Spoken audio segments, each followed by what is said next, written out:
Hello guys, we are back with our free campaign for oral medicine and radiology. Final lectures will be taken free of cost for you to pass easily. After passing final year, the same content will be used for NEET MDS preparation. You will think that it is a difficult task for completing final BDS and going NEET MDS easily. But clearing NEET MDS in the first attempt is very easy by clearing final year BDS thoroughly. You have to prepare your own notes which will help you in the future also. So let the students mark attendance. Afterwards, we will start the lecture. We have been completing the oral medicine first. It's an easy subject. Afterwards, we will be completing other subjects also. We will be giving guidance on practical examination also, how to pass, what are your key points you have to take care of, how to prepare for the definitions, how to manage practical work in the exam. So we'll start today's lecture with an easy topic. It's oral submucous fibrosis. Okay, what they do in the exam, they just write OSF.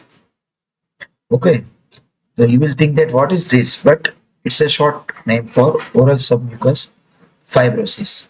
So first of all, we will write D for definition.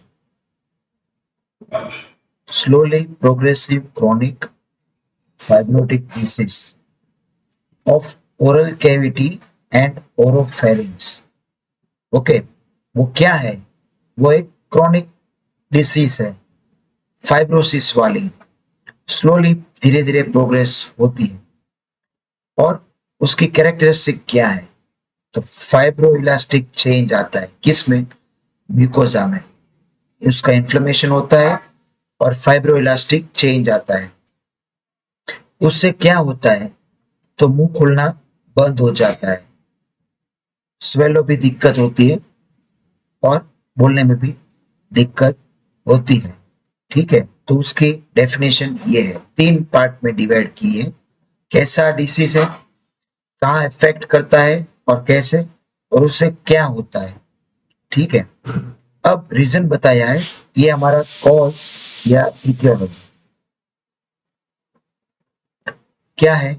तो areca नट chewing है ना, उसके areca alkaloid से, उसकी वजह से tissue antigenicity होती है और उसकी वजह से ऑटो इम्यून रिस्पॉन्स होता है।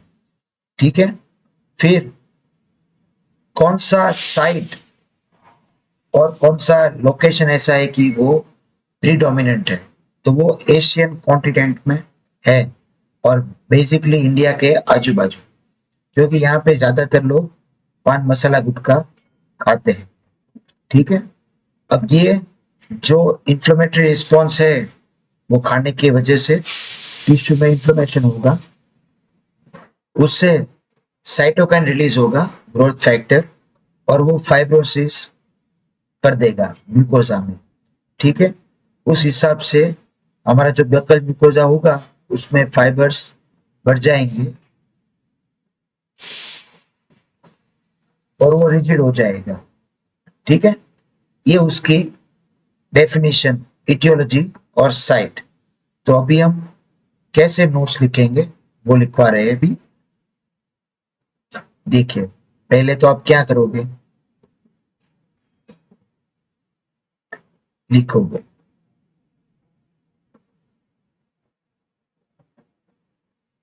OSMF। ठीक है, डेफिनेशन क्या है? स्लोली प्रोग्रेसिव क्रॉनिक डिसीज है। ठीक है, फिर वो क्या करती है? तो वो इन्फ्लेमेशन भी करती है और फाइब्रोइलास्टिक चेंज करता है म्यूकोजा में। उससे क्या होता है? माउथ ओपनिंग लिमिटेड हो जाता है। ठीक है, फिर स्वेलो में भी दिक्कत होती है। और बोलने में भी। तो हम लोग डेफिनेशन ऐसे याद रखते थे, ठीक है। 3 पार्ट में आपको डिवाइड कर देना है। फिर आता है इटियोलॉजी।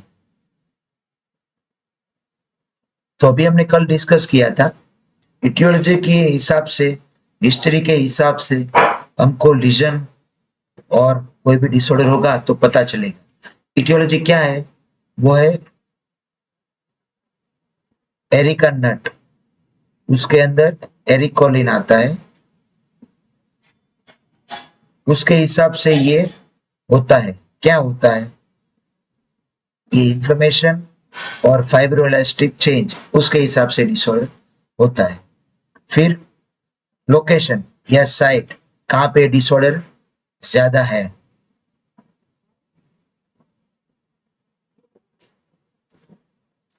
इंडियन सब कॉन्टिनेंट, ठीक है। तो ये आपको अपनी तरह से शॉर्ट में वो लिख देना है, ठीक है। अब आता है हमारा अगला पॉइंट। ऐसे ही आपको धीरे धीरे नोट्स बनानी है, और जब भी ये नोट्स बन जाए फिर आपको बिना देखे वही चीज बोलनी है कि ओएसएमएफ में क्या क्या आता था, डेफिनेशन हमने लिखी, फिर हमको क्या लिखना है, ठीक है। अब आते हैं हम अगले पॉइंट पर, उसकी इटियोलॉजी।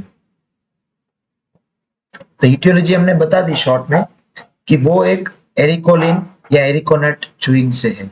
अब वो तो है ही, और भी दिक्कत होगी, क्या क्या होती है ना वो देखते हैं, ठीक है।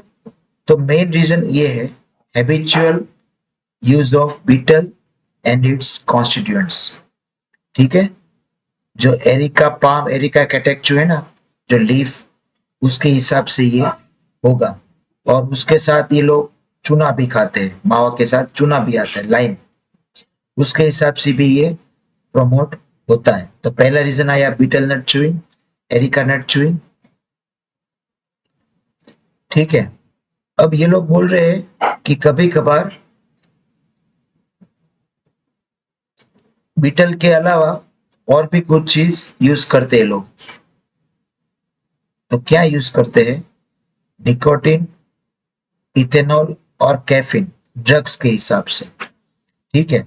अब बीटल नट से क्या होता है, वो लोग बता रहे हैं कि साइकोएक्टिव और कोलिनर्जिक इफेक्ट होता है, ठीक है।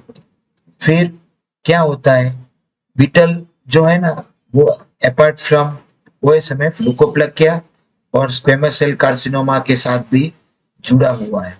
अब ये लोग ने क्या किया, इटियोलॉजी में खाली ये बता दिया कि एरिका नट से दिक्कत होता है, बीटल नट से होता है, फिर वही इटियोलॉजी दिखी। तो इतना आपको ज्यादातर लिखना नहीं है, ठीक है। खाली एरिका नट चुइंग, उसके हिसाब से फाइब्रोलास्टिक और इन्फ्लेमेटरी चेंज होंगे म्यूकोजा में,